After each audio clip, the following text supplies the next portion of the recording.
ദശകം 100 ഭഗവാന്റെ കേശാദിപാദ വർണ്ണനം. അഗ്രേ പശ്യാമി തേജോ നിബിഡതര കലയാവലീലോഭനീയം പീയൂഷ്യാപ്ലാവിതോഹം തദനു തദുദരേ ദിവ്യകൈശോരവേശം താരുണ്യാരംഭരമ്യം പരമസുഖരസാസ്വാദരോമാഞ്ചിതാംഗൈഃ ആവീദം നാരദാദ്യൈ വിലസതുപനിഷത് സുന്ദരീമണ്ഡലൈശ്ച നീലാഭം കുഞ്ചിതാഗ്രം കനമമലധരം സംയതം ചാരുഭംഗ്യാ രത്നോത്തം സാഭിരാമം വലയിതമുദയച്ചന്ദ്രഗൈപിഞ്ചജാലേ മന്ദാരസ്രന്നിവീതം തവ പൃഥുകബരീഭാരമാലോകയേഹം സ്നിഗ്ധശ്വേതോർധ്വപുണ്ഡ്രാം അപി ച സുലലിതാം ഹാലബാലേന്ദുവീഥീം ഹൃദ്യം പൂർണാനുകമ്പാർണവമൃദുലകരിച്ചഞ്ചലഭ്രൂവിലാസൈഃ ആനീലസ്നിഗ്ധപക്ഷ്മാവലിപരിലസിതം നേത്രയുഗ്മം വിഭോതേ സാന്ദ്രച്ഛായം വിശാലാരുണകമലദളാകാരമാമുഗ്ധധാരം കാരുണ്യാലോകലീലാ ശിശിരിതഭുവനം ക്ഷിപ്യതാം മയ്യനാഥേ ഉത്തുംഗോലാസിനാസം ഹരിമണിമുകുരപ്രോലസദ്ഗണ്ഡപാലീ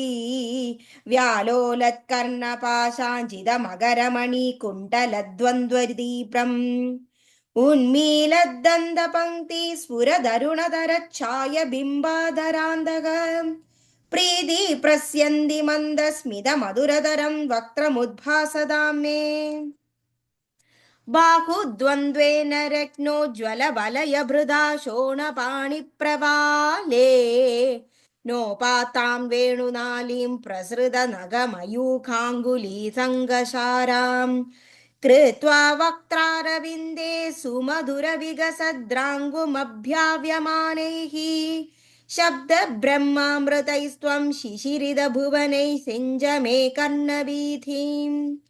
उत्सर्पत्कौस्तुभश्रीतदिभिररुणिदं कोमलं कण्डदेशं वक्षश्रीवत्सरम्यं तरलधर समुदीप्रहारप्रदानं नानावर्णप्रसूनावलिकिसलयनीं वन्यमालां विलोल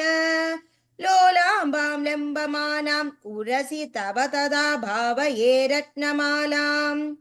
अंगे पंचांगरांगै अतिशय विकसत् सौरभाकृष्टलोकम् लीलानेक त्रिलोकी विततिमपि कृशां बिभ्रदं मध्यवल्लीं शक्राश्मन्यस्तब्दोज्ज्वल कनकनिभं पीतचेलं दधानं ध्यायामो दीप्ररश्मि स्फुटमणिरशना किङ्किणी मण्डितं त्वाम्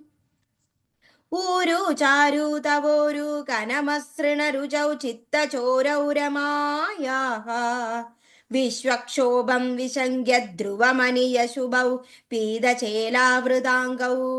ആനമ്രാണാം പുരസ്താന്യസനധൃതസമസ്താർത്ഥപാലീ സമുദ്ഗം ചായം ജാനുദ്വയം ചക്രമപൃഥുലമനോജ്ഞൈ ച ജങ്കേ നിഷേവേകേ മഞ്ജീരം മഞ്ജുനാഥൈരിവ വദഭജനം ശ്രേയ ഇത്യാലബന്ധം പാദാഗ്രം ഭ്രാന്തിമജ്ജത് പ്രണതജന മനോ മന്ദരോധാരകൂർമ്മം ഉത്തുംഗാതാമ്രരാജന്നഖര ഹിമകര ജ്യോത്സ്നയാചാശ്രിതാനാം സന്താപദ്വാന്തകന്ദ്രീം തതിമനുകലയേ മംഗലാമംഗുലീനാം യോഗീന്ദ്രാണാം ത്വദ്വഗേഷ്വിദഗ സുമധുരം മുക്തിഭാജാം നിവാസോ ഭക്താനാം കാമവർഷദ്യുതരികിസലയം നാദതേ പാദമൂലം നിത്യം ചിത്തസ്ഥിതം മേ പവനപുരപദേ കൃഷ്ണകാരുണ്യസിന്ധോ ഹൃത്വാ നിശേഷതാപാൻ പ്രതിശതു പരമാനന്ദ സന്തോഹലക്ഷ്മീ അജ്ഞാത്വാ തേ മഹത്വം യദിക നിഗദിതം വിശ്വനാഥാക്ഷമേധാഃ സ്തോത്രം ചൈതത്സഹസ്രോതരമധികതരം ത്വത്പ്രസാദായ ഭൂയാത് ദ്വേധാ നാരായണീയം ശ്രുതിഷു ച ജനുഷാ സ്തുത്യതാ വർണ്ണനേന स्वीदं लीलावतारै इदमिक कुरुताम् आयुरारोग्यसौख्यम् स्वीदं लीलावतारै इदमिक कुरुताम् आयुरारोग्यसौख्यम् स्वीदं लीलावतारै इदमिक कुरुताम् आयुरारोग्यसौख्यम्